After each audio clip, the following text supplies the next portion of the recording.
বিরতির পর ফিরে এলাম, দেখছেন বাংলাদেশ এখন।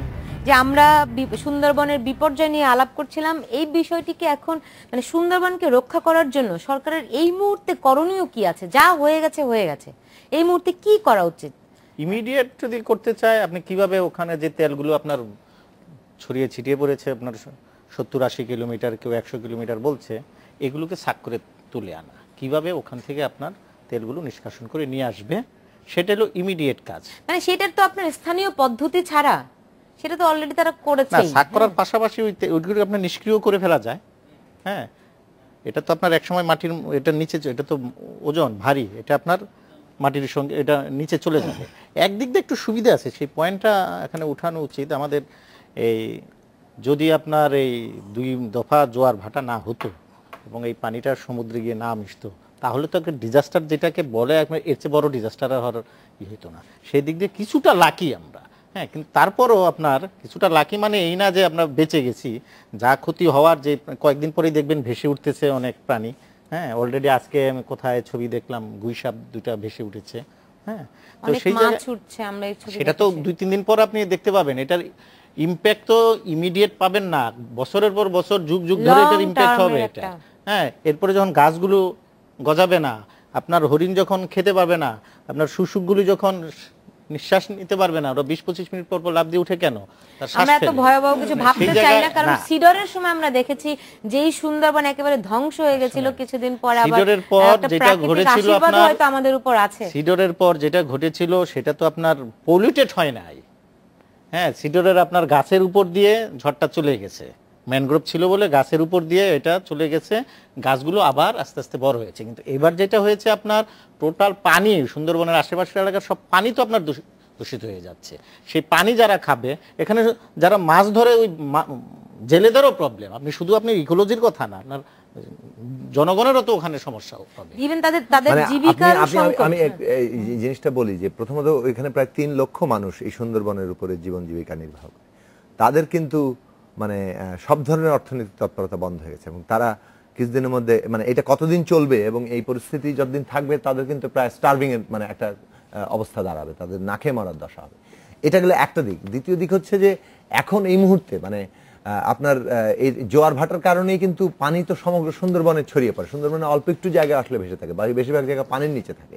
ফলে এই তেল যেভাবে ছড়িয়ে পড়েছে, এইটা করার জন্য কিভাবে এই বিষয়ে প্রতিকার নেওয়া যায়, বাংলাদেশে এটা কিন্তু সরকারের কেবল আমলাতান্ত্রিক উদ্যোগের মধ্যে থাকলে হবে না। এখানে যত ধরনের বিশেষজ্ঞ, যতভাবে এটাকে সবাইকে আসলে সম্পৃক্ত করা দরকার যথাসম্ভব দ্রুততার সাথে, এবং পরিবেশবাদী যে আন্তর্জাতিক সংগঠনগুলো আছে তাদেরও এক্সপার্টিজের সহায়তা নেওয়া উচিত বাংলাদেশে, এবং সব মিলিয়ে এই উদ্যোগটা নেওয়া দরকার যাতে করে এটা রক্ষা পায়। এবং সবচেয়ে বড় কথা হচ্ছে এই যেটা সাময়িকভাবে নিষেধাজ্ঞা দেওয়া হয়েছে, সুন্দরবনে ওই এলাকার সমস্ত ধরনের জাহাজ চলাচল, সব ধরনের এই চলাচল বন্ধ করে দিয়ে রামপাল বিদ্যুৎ প্রকল্পের যে ভয়ানক একটা মানে একটা আসতে যাচ্ছে আমাদের জন্য, বিস্ফোরণ আসতে যাচ্ছে, সেইটা বাতিল করা দরকার। সরকার নিশ্চয়ই এই বিষয়গুলি আসলে পুনর্বিবেচনা করবে। কিন্তু এরই মধ্যে আমাদের সঙ্গে যোগ দিয়েছেন সহকর্মী রেজওয়ানুল হক।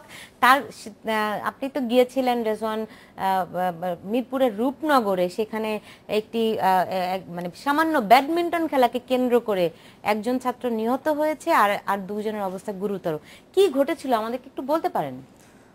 আমি আসলে এটাকে একটা দুর্ঘটনা বলবো না, এটি আমাদের সামাজিক যে আমাদের সামাজিক গণ্ডির মধ্যে যে কিছু সমস্যা আছে, সেইটিকে আমি আসলে এখানে বলতে চাচ্ছি। ঘটনাটি হচ্ছে আসলে 2-3 দিন আগে ব্যাডমিন্টন খেলা নিয়ে 2টো গ্রুপ, এরা মূলত স্কুল শিক্ষার্থী, তো তাদের মধ্যে কথা কাটাকাটি ব্যাডমিন্টনে। আর এই সন্ধ্যার ঘটনা, এটা আজকের ঘটনা। তবে 2-3 দিন আগেই ব্যাডমিন্টন খেলা নিয়ে তাদের মধ্যে প্রায় মানে অপ্রীতিকর কিছু ঘটনা ঘটে থাকতো আর কি। তো সেটি আসলে মুখ্য বিষয়। সেখান থেকে আসলে ছোট বড়, জুনিয়র সিনিয়র, যেমন আমরা 99-2000-এর দিকে দেখতাম যে জুনিয়র সিনিয়র নিয়ে এলাকাভিত্তিকভাবে একটি বিরোধ থাকতো, ঠিক এই ঘটনাটা কিন্তু আজকেও ঘটলো আর কি। সেটিরই কিন্তু পুনরাবৃত্তি দেখলাম আজকে। তো সেই ব্যাডমিন্টন খেলাটিকে কেন্দ্র করে যে তাদের মধ্যে যে বিবাদ, সেটি আসলে তাদের মধ্যে জড়ো হতে থাকে, লালন পালন করতে থাকে, যার পরিপ্রেক্ষিতে আজ সন্ধ্যায় যিনি আজকে মারা গেলেন, যে শিক্ষার্থী, জেএসসি পরীক্ষার্থী নাজিউর রহমান রিয়ান খান এবং তার 2 বন্ধু, সহপাঠী বন্ধু তারা যে আহত হয়েছেন তারা সেই একই ঘটনা পুনরাবৃত্তি ঘটলো আর কি। কিন্তু ব্যাডমিন্টন খেলার সঙ্গে এই যে তার আমরা যতটুকু জেনেছি যে ছুরি দিয়ে তারে আঘাত করা হয়েছে, তাই না? তো ব্যাডমিন্টন খেলার সঙ্গে ছুরি আসলো কোথা থেকে? ব্যাডমিন্টন খেলাটা ঘটেছে আসলে 2-3 দিন আগে। আজকে সেই ঘটনার জের ধরে তারা 3 বন্ধু মিলে সন্ধ্যা নাস্তা করতে গিয়েছিল সে আরামবাগ, মিরপুর 11:30 যে আরিফাবাদ পাশে আরামবাগ, সেই 29 নম্বর রোডে তারা নাস্তা সেরে বাসায় ফিরছিল। তখনই আসলে প্রতিপক্ষ তাদের সাথে যে বিরোধ ছিল আগে থেকে, তো তারা রাস্তার পথ আটকে ধরে তাদেরকে বালুর মাঠে নিয়ে যায় আরামবাগে। সেখানে তারা কথা কাটাকাটি, অপ্রীতিকর ঘটনা, এক পর্যায়ে হাতাহাতি, এর ফলেই কিন্তু ছুরিকাঘাত করা হয়। এবং রিয়ান খানের শরীরে কিন্তু বেশ আমরা দেখেছি, আমি ঢাকা মেডিকেল কলেজেও গিয়েছিলাম, সেখানে লাশের যে চিত্র দেখেছি তাদের পেটে, শরীরে বিভিন্ন জায়গায় কিন্তু ধারালো অস্ত্রের আঘাত রয়েছে। আর তার যে 2 বন্ধু ছিল তাদেরও কিন্তু পেটে, শরীরে বেশ আঘাত। তো তাদের সাথে কথা বলে বুঝলাম যে এটা আসলে শত্রুতা, আমি আসলে সিনিয়র জন্য একটা তুচ্ছ একটি ঘটনা নিয়ে কিন্তু এই ঘটনাটি ঘটলো। আর আমি আপনাকে একটি জিনিস বলে রাখি যে তাদের পরিবার থেকেও কিন্তু তারা অনেকটাই অবাক যে এত তুচ্ছ একটি ঘটনা নিয়ে এই ধরনের একটি ঘটনা ঘটে যেতে পারে, এটা আসলে বলার অপেক্ষা রাখে না এই সময়ে আসলে। আর তারা মূলত একদম কিশোর বয়সী স্কুল শিক্ষার্থী। তো এই ঘটনাটা কিন্তু আমরা পুলিশের সাথেও কথা বলেছি, সেখানকার যিনি সহকারী পুলিশ কমিশনার কামাল হোসেন, তার সাথে আমরা যোগাযোগ করেছিলাম। তিনি আমাদেরকে জানিয়েছেন যে তারা এই ঘটনাটা শোনার সাথে সাথে অ্যাকশনে নেমেছেন। যদিও মামলা এখনো হয়নি, মামলার প্রস্তুতি চলছে, যেহেতু এখন তো আসলে একজন মারা গেছেন শিক্ষার্থী, কিশোর বয়স মারা গেছেন, সেইটি নিয়ে আসলে পরিবারের মধ্যে একটি চাপা কষ্ট রয়ে গেছে। সেটি সারার পরে হয়তো বা মামলা হবে। তবে পুলিশের সহকারী কমিশনার আমাদেরকে জানিয়েছেন যে আটক করতে পেরেছে। হ্যাঁ, পুলিশের সহকারী কমিশনার আমাদেরকে কিছুক্ষণ আগে আমাদেরকে ফোন করে জানিয়েছেন যে তারা ইতিমধ্যে প্রথমে 2 জনকে আটক করেছেন। আটক করেছেন বলতে কি, সন্দেহজনকভাবে আটক করেছেন। এটা আসলে এখন বলা যাবে না যে তারা সংশ্লিষ্ট কিনা। তবে যে নামগুলো আমরা পেয়েছি সেই নামগুলোর সাথে কিন্তু আটককৃতদের নাম নেই। তো 2 জনকে প্রাথমিকভাবে জিজ্ঞাসা করা হয়েছে, এর পরবর্তীতে আরো 2 জনকে আটক করা হয়েছে। নিশ্চয়ই পুলিশ অনুসন্ধান করে বের করবে। জনাব জাহিদুল হাসান, ইদানিং মানে দেখছি যে এরকম ছোট খাটো একেবারে তুচ্ছ ঘটনা নিয়ে একজন আরেকজনকে মেরে ফেলছে, বিশেষ করে কিশোরদের মধ্যে এই প্রবণতাটা কেন? এটা সাইকিয়াট্রিস্টরা ভালো বলতে পারবেন। আমার মোটা দাগে আমি যতটুকু বুঝি সামাজিক অস্থিরতার একটা বহিঃপ্রকাশ। হ্যাঁ, এই ধরনের। আর আপনার শিক্ষা ব্যবস্থাও কিছু, আমরা যে ছোটবেলা আগে কিছু নৈতিক শিক্ষাও শিখতাম, এখন সেগুলো বোধহয় শিক্ষাঙ্গন থেকে উঠে গেছে। হ্যাঁ, এই অস্থিরতাটা যেভাবে বাড়ছে এটাকে বোধহয় আমরা খুব একটা নজর দিচ্ছি না ওই জায়গাটায়। সেই জায়গাটা আমার মনে হয় স্কুল লেভেল থেকেই, একেবারে নার্সারি বা প্লে গ্রুপ থেকেই আপনার এই জিনিসগুলো অ্যাড্রেস করা উচিত। এই জায়গাটায় মনে হয় আমাদের কিছু গ্যাপ আছে। এই শুধুই কি এই গ্যাপ কিংবা এই অস্থিরতা, নাকি এর মধ্যে আর এর পেছনে আরো অন্য কোনো বিষয় আছে?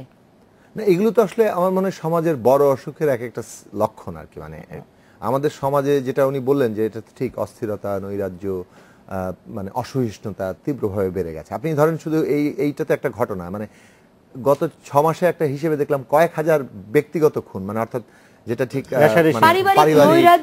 পারিবারিক কিংবা কিছু একজন ব্যক্তির সাথে আরেকজন ব্যক্তির নানান দ্বন্দ্বের পরিপ্রেক্ষিতে এইটা যে ব্যাপক, এগুলো কিন্তু সবই হচ্ছে বিচ্ছিন্নভাবে ঘটছে। কিন্তু আসলে ওই যে বললাম যে সমাজের বড় অসুখের একটা আমরা কিন্তু সমাজটাই তৈরি করতে পারিনি এখনো।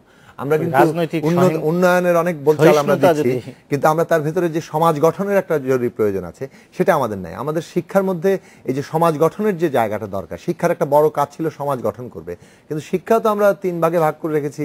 আমরা মানে সমাজকেও বিভক্ত এই অনুযায়ী করছি, সেগুলো আরেকটা বিষয় আছে। কিন্তু তার ভেতর থেকে শিক্ষার যে মানটা, মানে অপরের প্রতি বিবেচনা বোধটা তৈরি করা, মানে শিক্ষার সবচেয়ে বড় ভূমিকাটা কি? অনেক কিছুই তো আমরা পরিটরি শেষ পর্যন্ত ভুলে যাই, কিন্তু যেটা থাকে সেটা হচ্ছে একটা সংস্কৃতি। সংস্কৃতি মানে কি? অপরের প্রতি, অন্যের প্রতি বিবেচনা বোধ। এই বিবেচনা বোধটাই কিন্তু আমাদের মধ্যে থেকে হারিয়ে যাচ্ছে। সবাই সবাইকে ছাড়িয়ে গিয়ে ল্যাং মেরে কোথায় যেন আমরা চলে যাব। এই পুরো জিনিসটা যে অস্থিরতাটা তৈরি করা হচ্ছে, এই অস্থিরতার দিকে যদি আমরা খেয়াল করতে না পারি, এই উন্নয়ন কিন্তু আসলে মানে যেটা আওয়াজ দেওয়া হচ্ছে, এই উন্নয়নের হচ্ছে মানে বাস্তব চেহারা দাঁড়িয়ে যাবে।